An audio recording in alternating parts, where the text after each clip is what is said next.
All right, today we're going to talk about VHF, UHF communications.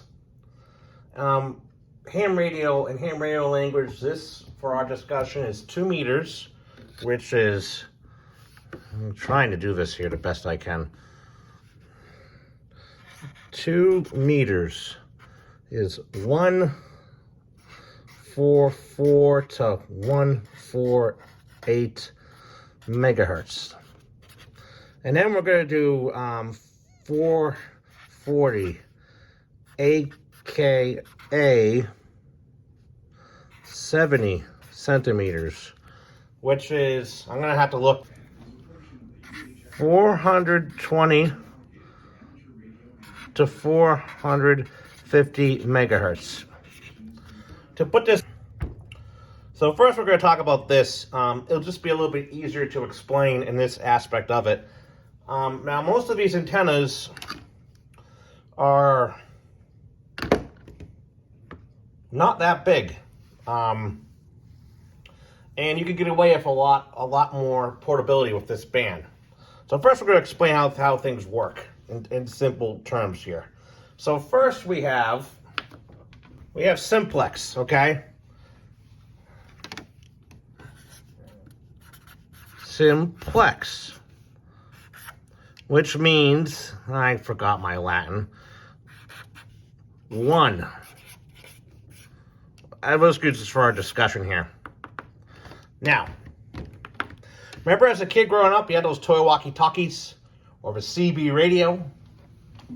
Well, what we're doing here in essence is we're taking this walkie-talkie on one frequency. So we'll say we're going to use 146.520, and it's going to be programmed into this radio and this radio. Now we're not going to turn them on. Actually, it just so happens to be in this radio, so we'll put on this radio too.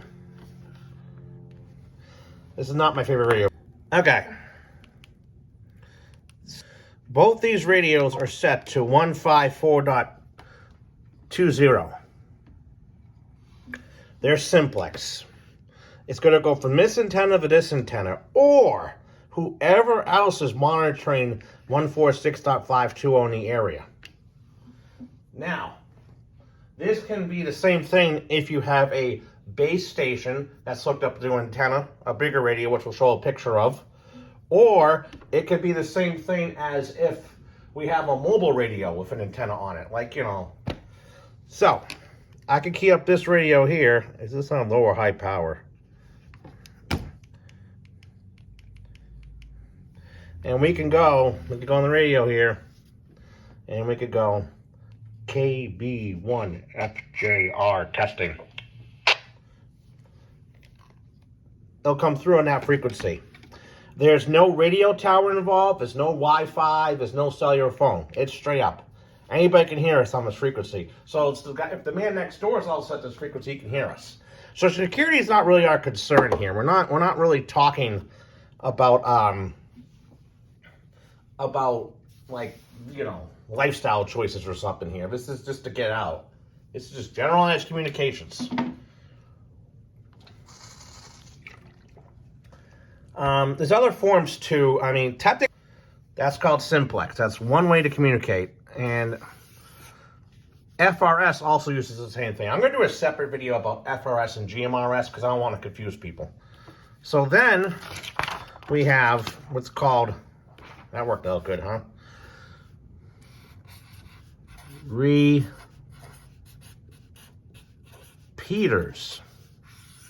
So this is a hill,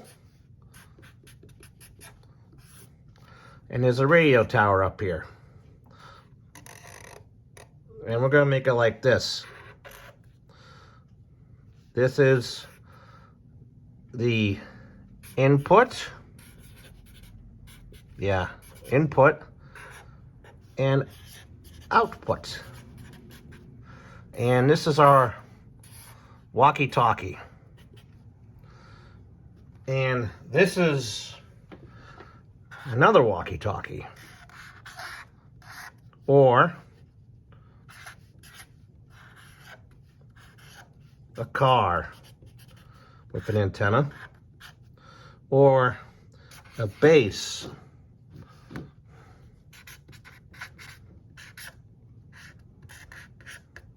looping antenna. I'm gonna try to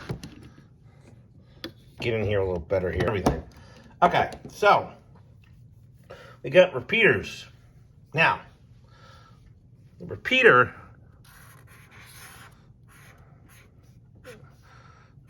two radios. I'm not very good at doing this like some of the artists on YouTube, that's for sure. So down the street we have a mountain. It's a mountain. They call it a mountain, but it really just a hill. So we're going to pretend this is a different frequency. We're going to pretend this is 146, whatever. We're just going to call this what it is. I'm going to say the wrong input frequency, but I don't really care because I'm going from memory. I don't want to keep the repeater and start talking because then I'll get distracted and I'll end up talking to somebody and won't be able to get this video done.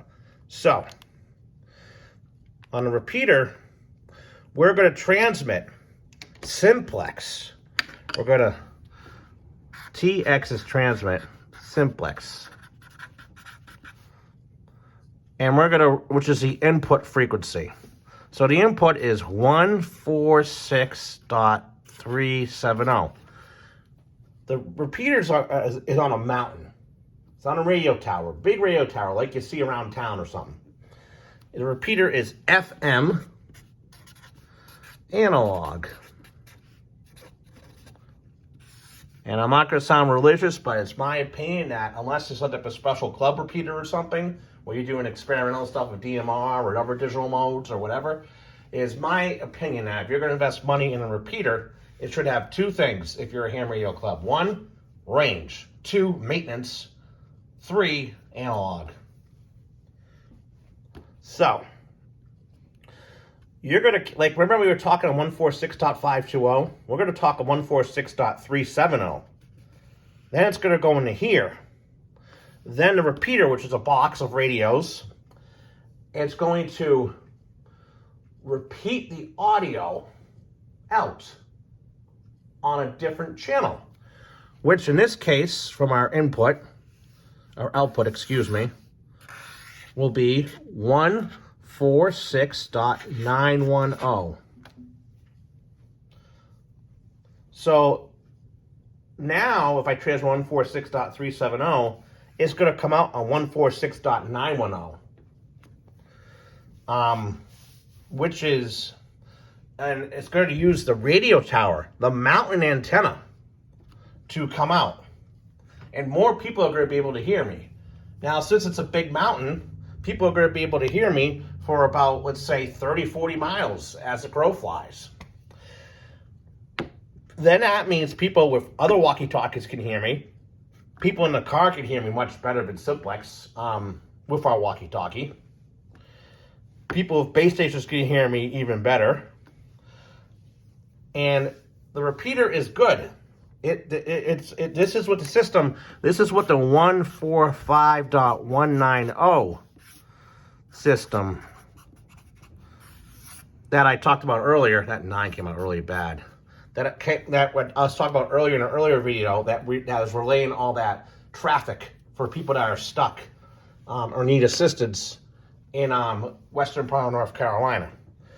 What are the problems with repeaters? Well, they have to be properly maintained and put together. It requires a group of people to actually fund this. It requires electricity, in some cases, an internet connection. The internet has nothing to do with our analog repeater for our intents and purposes of this discussion.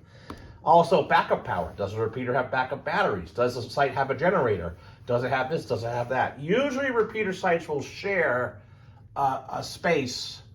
I'll put a picture of what they look like with a public safety or cell phone site. So they'll be allowed, because a lot of cell phone tower guys, maybe not so much today, and radio system guys from like 911 or whatever, a lot of them are hams themselves.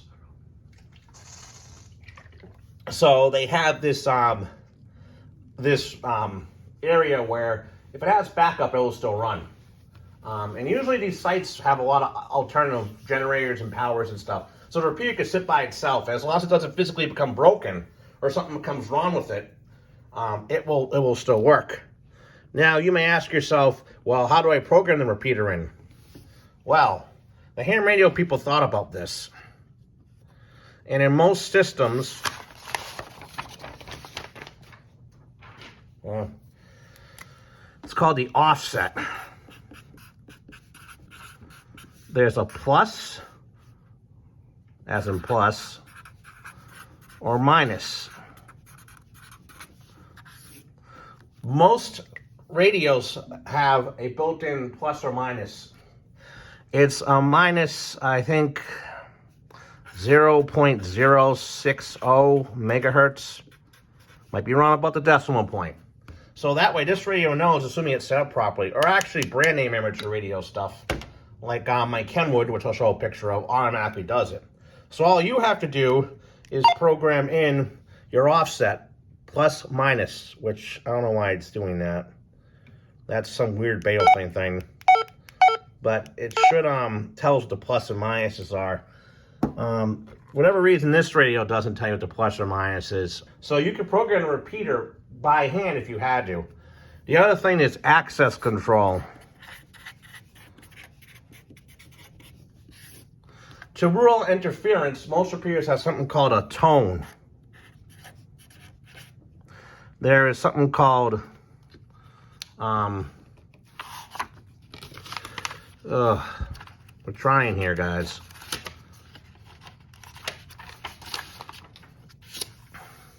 Something called RX only tone.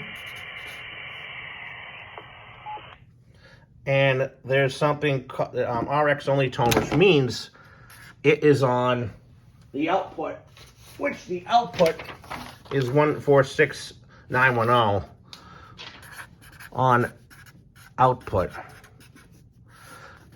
And we'll say the tone is 100.0. It's an option here. They're just tones to protect it, protect the repeater from interference from other repeaters. And also if there's electrical noise or something. I typically don't run RX only tones on the repeaters. But my local repeaters down here in North Carolina, I don't know what the system is, but for some reason, sometimes they have the RX only tone on, sometimes it's off. So I just run it with I call it open squelch.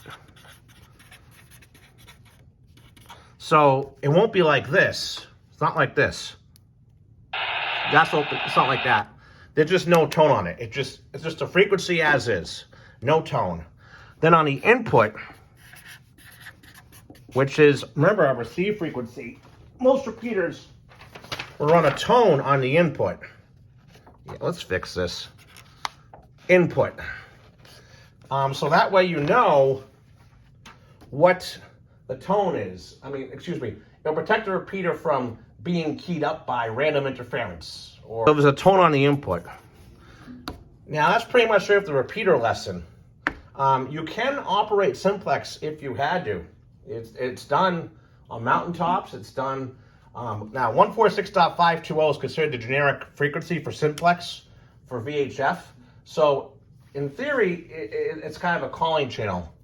On UHF, it's 446.000. However, I don't hear anything on there that much at all. I don't monitor it anymore. I think I've heard once or twice somebody talking on it, maybe during a contest or during field day. The benefits of having a portable radio versus a mobile. Now, this is an older Bayo thing. This is from like 2012. The newer Bayo things kind of look the same, but they have USB charging capabilities. You don't need a bulky drop-in charger that uses a lot of volts. Which means you have multiple options to charge it solarly. Running this on low power, it will work. It'll get you out. Downfalls of cheap Beethoven radios. Well, they're cheap. I mean, they don't interfere with rejection either. However, it's a cheap way to get on the air. It really is. And you can get one of these for like, shoots, 50, 60 bucks, maybe even cheaper from eBay. So at least they'll get you started.